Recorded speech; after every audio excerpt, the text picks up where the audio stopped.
다음에 수술 후 나은 시력, 맥류 시력하고 수술 전 목표 시력하고의 차이점을 보여주는 건데, 이제 수술 전보다 시력이 더 떨어지면 안 되겠죠. 이제 그 비율이 여기 뭐 1%라고 되는데, 사실은 이제 그 소수점을 빼서 그런 건데, 170안 중에서 딱 1안이 한 명 있었고요. 그 2줄 정도 감소됐는데, 이게 그 나은 시력이에요. 이분은 이제 노안 수술해서 그런 겁니다. 이번 교정 시력은 1.0이 훌쩍 넘어갑니다. 그리고 나머지 99%는 수술 전하고 같거나 더 오히려 한 줄 이상 더 좋아졌던 분들이고요. 반대로 저기 그 컨트라랑 그 스마일, 그 다음에 일반 라식을 보면은 여기 옆에 빨간색에 있는 비율을 보시면 퍼스널라이즈는 거의 없는데 저기는 엄청 높죠.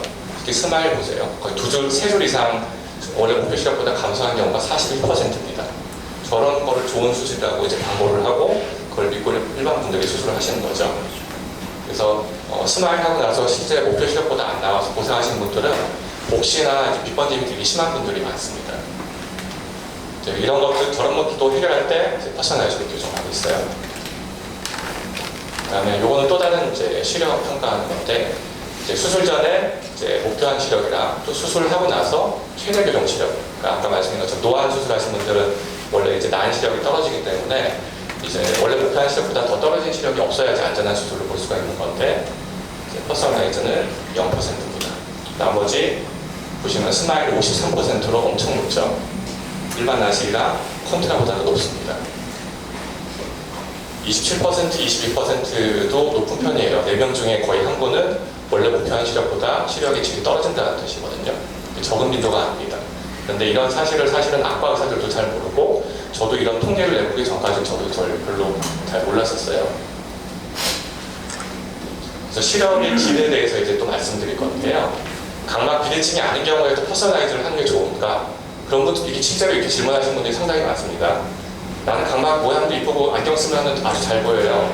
굳이 더 돈 내고 퍼스널라이즈를 해야 될 이유가 있을까요?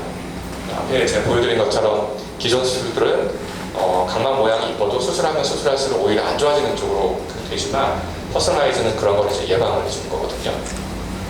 그래서 당연히 퍼스널라이즈가 좋은 거고, 또 일반적으로 시력교정 수술 후에 빗번짐 등의 부작용을 걱정하는 분들이 많은데, 퍼스널라이즈는 어떤가요? 그래서 이제 이게 그 결과인데요. 오른쪽 화면을 보시면은 여기 내가 이제 이런 점을 바라봅니다. 어두운 곳에서. 근데 기존의 라식라식 스마일은 근시 교정을 많이 하면 할수록 빛이 퍼져요. 이제 동그랗게 퍼지는 거는 이제 구면수차라고 하는데, 저런 구면수차는 많이 생겨도 보통은 그냥 적응하고 지내세요. 그냥 그러려니 하고, 또 남들도 그렇다고 하니까 그냥 나도 그런가 보다, 정상인가 보다 하고 그냥 지내세요. 근데 원래 이렇게 시력교정 수술이라고 하는 건 근시 날씨뿐만 아니라 시력의 질도 좋게 해줘야 되는 건데, 잘못 그게 인식이 되면서 대신에 이제 안과 의사들은 편해졌죠. 원래 그런 거니까 정상입니다라고 얘기하기 쉬워진 거죠. 근데 이제 유일하게 퍼스널라이즈만 저렇게 퍼지는 빛을 아주 선명한 빛으로 바꿀 수 있는 기술을 가지고 있어요.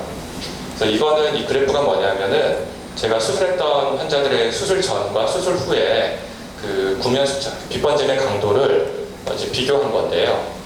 이제 퍼스널라이즈는 67안, 그 다음에 컨트라 라식라섹, 그 다음에 일반 라식라섹, 그 다음에 TPRT라고 하는 게 이제 투레이 라섹이라고 걸려있는 스트립라이트로 이용한 라섹이고, 그 다음에 스마일, 그 다음에 클리어라고 하는 스마일 같이 비교를 한 건데, 이게 위로 올라갈수록 이게 안 좋아지는 거예요. 그래서 제일 안 좋은 게 그 트랜스 에피델리얼 펠키, 그 스트립라이트인데, 저기 투레이 라섹으로 많이 홍보가 되어 있죠. 그런데 이 투레이 라섹 전문으로 하는 한국 안과에서 고도근시에서 저거를 이제 투레이 라섹을 하는 안과가 있는데, 지금 이게 평균 근시가 한 4족터일 때 평균 값이에요. 근데 근시가 교정량이 많아지면 빗번짐이 계속 비례해서 증가를 하거든요. 그래서 고도근시는 투레이 라섹 하면 안 돼요. 근데 이제 고도근시에서 투레이 라섹이 아주 안전하다는 그 인식이 인터넷에 퍼져 있습니다. 그래서 저희 안과에 그것 때문에 오신 분들, 질문하신 분들 많고, 그걸 모르고 수술하셨다가 시력이 안 나와서 재수술하러 오신 분들이 적지가 않습니다. 그리고 스마일하고 클리어 같은 경우에는 거의 이제 빗번짐이 발생하지 않거나 감소한 걸로 되어 있는데, 클리어하고 스마일은 4기부터 넘어가면 저게 역전해서 위로 올라갑니다. 반면에 퍼스널라이즈는 이렇게 낮게 유지가 되고 있는데, 퍼스널라이즈가 정말 좋은 수술이라는 게, 보통 다른 수술들은 근시 교정량에 비례해서 구면수차가 증가하지만, 빗번짐이 증가하지만, 퍼스널라이저는 마이너스 11족터까지 허가를 받았는데 그때까지 빛 번짐 증가를 하지 않아요. 그래서 제가 처음에 그 2년 전에 유럽의 학회에서 그 퍼스널라이즈 쪽에 대해서 좀 알콘에서 좀 자리를 마련해서 공부하고 나오라고 해서 갔을 때 이 데이터를 보고 저는 안 믿었었습니다. 이게 지금 라신라색 스마일이 나온 지가 거의 라신라색 나온 지가 거의 40년이 넘었는데 그거를 해결을 못하다가 퍼스널라이저가 이걸 한 번에 해결했다는 게 사실 믿겨지질 않았었어요. 근데 퍼스널라이저가 실제로 해결을 했고요. 그 증거를 자료를 좀 뒤에 보여드리겠습니다. 그리고 이제 각막이 예쁘게 퍼지는 거 말고 이렇게 내가 동그란 불빛을 봤는데 비대칭적으로 퍼지는 거를 이제 불비칭 난시라고 제가 이름을 붙인 건데요. 전체 불비칭 난시 중에서 빛 번짐을 유발하는 구변수차를 뺀 값이 이겁니다. 그래서 각막이 위하고 아래하고 색깔 차이가 많이 나는데 비대칭이 심하거나 앞에서 보여드렸던 스마일했던 눈, 이제 중심부에서 여기 색깔이랑 여기 색깔 확연히 다르잖아요. 이런 눈에서 이제 빛 번짐이 이렇게 심해진다는 건데 당연히 퍼스널라이즈라면 이런 눈이 이런 식으로 바뀌는 거죠. 그래서 시력의 질이 좋아지고 야간에도 빛 번짐을 줄여서 야간 시력도 좀 좋아지는 겁니다. 그래서 이 그래프가 이제 그 결과를 보여드리는 건데 그 퍼스널라이즈는 그 각막의 비대칭이 거의 안 생기거나 약간 더 감소를 합니다. 그런데 우리가 컨트라라고 하는 수술이 각막 비대칭을 감소시킨다고 알려져 있는데 실제 해보니까 라식이랑 라섹이 약간 증가를 하긴 해요.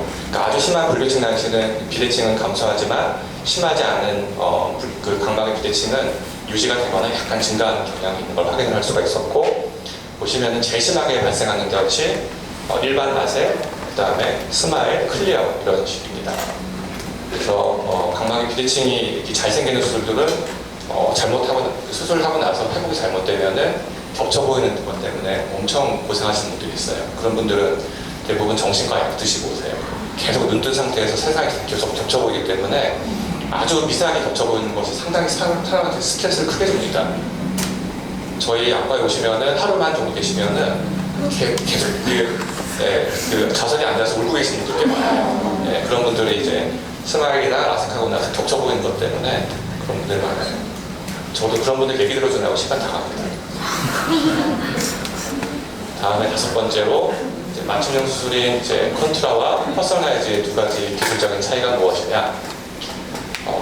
이건 많이들 아실 것 같은데요. 이제 컨트라 비전의 경우에는 지금 전 세계적으로 가장 많이 이제 시행되고 있는 맞춤형 수술의 가장 대명사고요. 근데 우리나라에서는 흥행에 좀 실패를 했어요. 이 결과는 너무 좋은데 스마일이 좀 밀렸어요. 근데 스마일이 결국 좋은 수술이 아닌데 워낙 우리나라 분들이 이제 좀 최첨단에 좀 민감하시다 보니까 최첨단 이미지가 잘 심어진 것 같아요. 그래서 컨트라 비전의 경우에는 이제 각막의 비대칭을 교정을 해줍니다. 그리고 비대칭을 교정을 해주는데 아까 말씀드린 것처럼 각막을 이제 깎으면 깎을수록 발생하는 빛 번짐, 구면수차는 좀 생기는 그런 단점이 있고 또 이제 컨트라에서 좀 그 이슈가 되는 것이 난시 교정 효과가 좀 살짝 떨어져요. 각막의 불비칭 난시를 비대칭을 교정하면 내 눈에 가지고 있는 난시 값이 변하는데 그 변화하는 과정을 알콘에서 제대로 알려주질 않았어요. 그래서 일부 이제 안과 의사가 그 빈틈을 노려가지고 논문을 냈는데 그 논문이 거짓말이었어요. 그래서 이해가 안 되시죠? 그래서 저도 그 논문을 믿고 그 논문 따라했다가 난시가 과교정이 돼서 몇 분이 좀 고생했어요. 그래서 제가 알코네스 심포지엄에서 그 사람 논문을 거짓말이다, 절대로 하면 안 된다고 제가 밝힌 적이 있는데 이제 그런 이슈가 있어서 좀 약간 어려운 수술처럼 돼버렸거든요. 근데 그거를 좀 보정할 수 있는 방법을 알면 기존의 그 퍼스널라이즈를 제외한 기존의 모든 수술 중에서 가장 좋은 수술입니다. 컨트라가. 그리고 퍼스널라이즈 같은 경우에는 제가 요즘에는 거의 퍼스널라이즈만 이제 시행을 하고 있는데 그 이유가 근시 난시를 다 직접 측정을 해주고요. 사람 측정하지 않아요. 컨트라는 사람 측정 값을 입력을 합니다. 그리고 또 보정을 또 해줘야 되고 퍼스널라이즈는 근시 난시 측정해주고 또 눈에 직접 빛을 쏴서 망막까지 그 빛 경로를 직접 다 확인해요. 그 레이 트레이싱이라고 하는 게 이제 퍼스널라이즈가 가지고 있는 기술인데 그것까지 다 확인을 해서 초점이 다 미치는지 퍼지는지까지 확인해서 각막 절삭을 해주기 때문에 시력이 잘 나올 수밖에 없습니다. 그리고 아까 말씀드린 것처럼 근시가 아주 심해도 초점을 정확히 맺혀지도록 각막 절삭되기 때문에 초고도는 이제 마이너스 11겹터까지 허가를 받았고 그 결과가 일관되게 잘 나옵니다. 광학구도가 엄청 넓기 때문에 야간의 객관림도 발생하는 걸 최소화할 수가 있고요. 난시도 아주 정밀하게 측정을 해서 그걸 교정해 주기 때문에 난시가 저희가 한 7겹터까지 되는 것도 교정을 했거든요. 원래 퍼스널라이즈는 마이너스 4겹터까지 난시를 교정할 수 있도록 세팅이 되어 있는데 저희가 방법을 찾았어요. 그래서 7겹터까지 교정을 해서 아주 좋은 결과를 얻었습니다.